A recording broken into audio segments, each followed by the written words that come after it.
All right, I have this Grand Teton wood pellet stove that it threw a code of the combustion fan bad.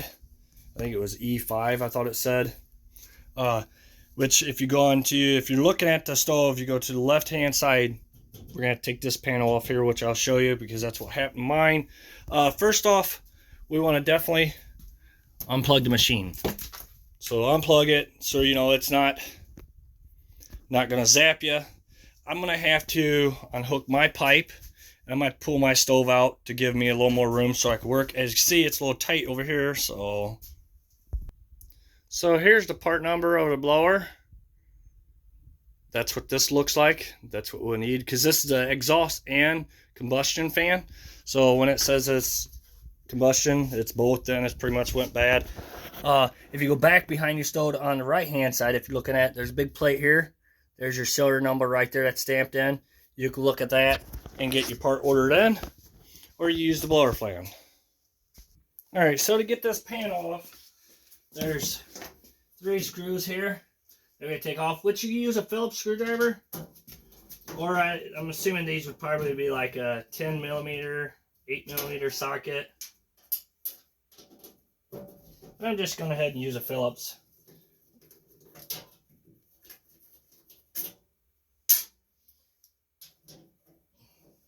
And like I said, I had to move my stove to be able to work and to be able to show you the video of what I'm doing. Alright, so we got 3 screws out. I'll set them right there where I don't lose them. Now this panel, all it does is you slide it out like that. And it comes out. You know, it wants to catch here. So,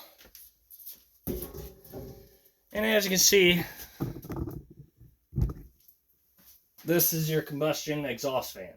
I put silicone around mine because I have another stove out in the garage that I use this to keep the house heated. So I went and switched it out until I got the new one, which the new one's in.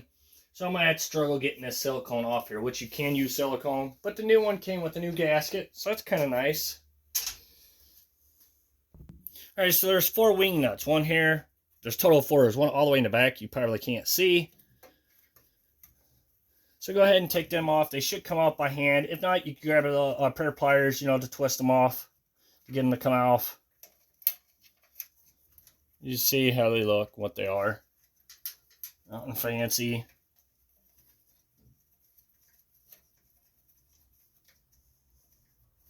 And I was told a lot of people, they just eliminate them gaskets and go with this gasket sealer. But you got to have the high temp. Make sure you get the high temp if you go that route.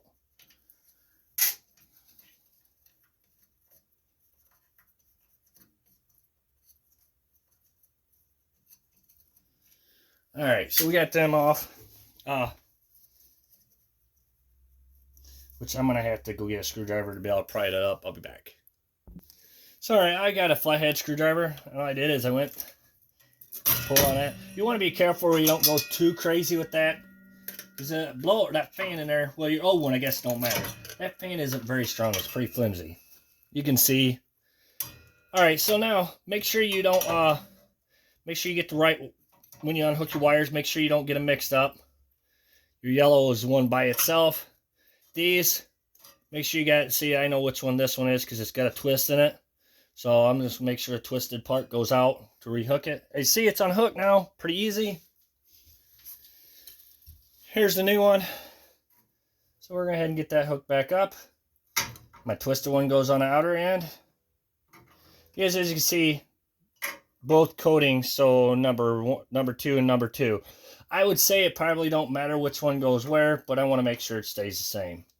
The yellow one goes on here. And like I said, this one has its own gasket, so I don't have to put no gasket sealer on it. We got that set now. And you're going to have to line up the holes. And don't tighten them down, leave it all loose, because you're going to have to move it quite a bit just to get things lined up. And really, actually, you know what, before I do all that, I should have, what you need to do is I'm going to take all this back off, thinking about it. Which you wouldn't have that problem if you don't have silicone. I do. is which I'm going to get a razor blade, and be careful, don't cut yourself. I'm going to go ahead and scrape all that off. Get it off there so it gives a good seal.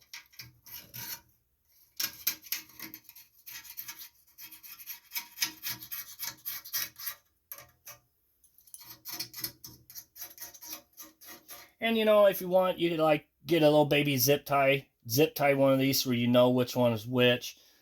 However, a little piece of tape so you don't forget which wire goes where.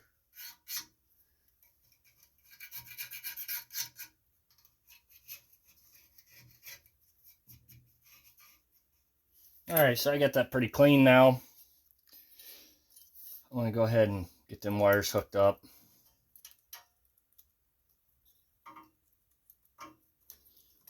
Like I said, if you don't have a gasket, you're going to have to use a high temp gasket sealer, which they call it Permatax, or you know, it's just a high temp. Make sure you get high temp.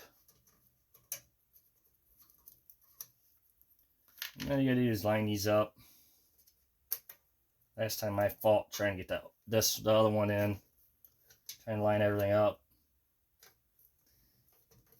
Kind of idea of, you'd think they would have had something like a little pin sticking out so when it drops in, you know, it lines everything up where you can just put the bolts in. Just gotta have patience. And it is a little dirty, so you probably want to make sure you wear either gloves or something, you know. This is your exhaust side, so exhaust and combustion.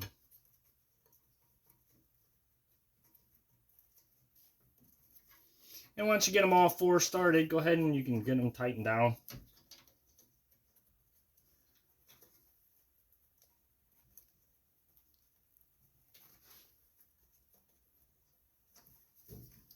You want to tighten down pretty good.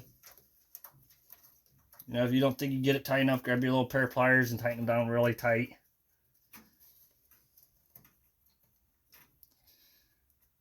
If it don't seal right, it won't run. It'll throw that code again. So, alright, I got that pretty tight. Got all that cleaned off. You want to make sure you get all that off there.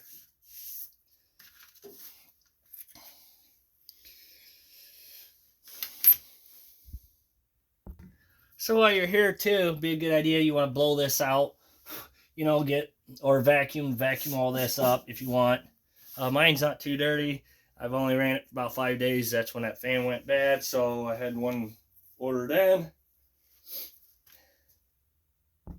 Alright, so you got these 3 tabs that's on here. They will go into these slots here. I don't know if you can see them or not. You want to slide this from the back of the stove in. Make sure you don't grab your wires, as you see, I about did. You don't want to rip none of these wires up. So you want to slide that in there and make sure it goes in them grooves.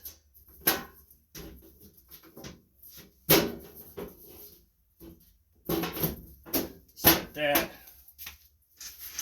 And then get your 3 screws. Go ahead and put them in. You have to line them up. Don't tighten them down until you get all 3 of them started.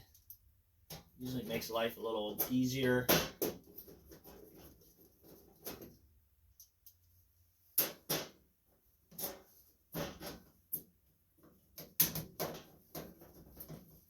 Alright, so then once you get them all 3 started, go ahead and get them tightened down.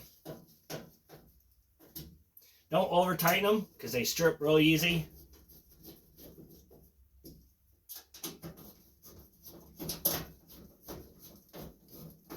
So like that one's already stripped.